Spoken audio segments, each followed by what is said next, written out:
تو قرآن میں جہاں روزے کو حکم دیا گیا ہے وہاں پر یہ الفاظ آئے ہیں کہ شہر رمضان الذی انزل فیہ القرآن ہدی للناس وبینات من الہدی والفرقان، یعنی رمضان کے مہینے میں قرآن اترا جس میں ہدایت ہے اور روشنی ہے.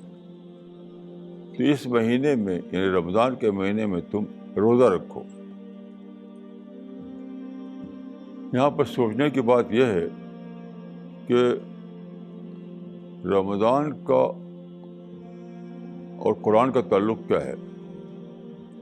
یعنی روزہ اور قرآن کے درمیان کیا تعلق ہے. یہ بہت زیادہ سوچنے کی بات ہے، اور اسی کو جاننے میں ہم سمجھ سکتے ہیں کہ رمضان میں روزہ رکھنے کی حکمت کیا ہے.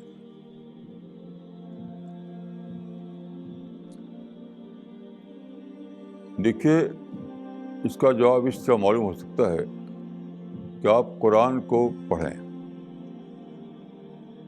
ایک مرتبہ آپ ایسا کیجیے کہ اے سے زیڈ تک آپ قرآن کو پڑھیے، صرف یہ جاننے کے لیے کہ قرآن کا میسج کیا ہے.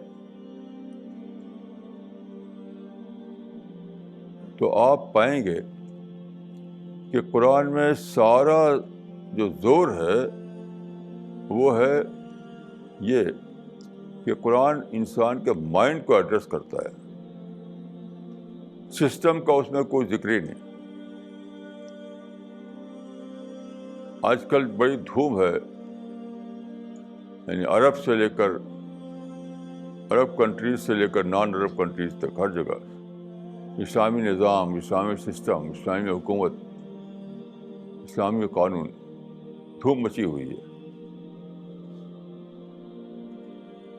ڈیلی میڈیا میں روزانہ ہی اس سلسلے میں کچھ خبریں آتی ہیں.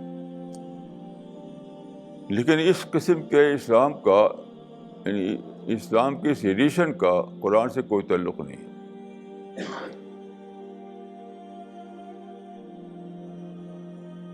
آپ جس کو بھی شک ہو وہ یہ کرے کہ ایک مرتبہ وہ قرآن کو صرف اس لیے پڑھے کہ قرآن میں کیا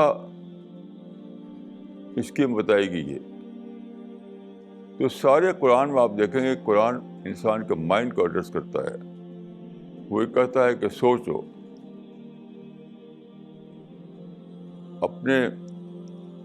اپنی اصلاح کرو.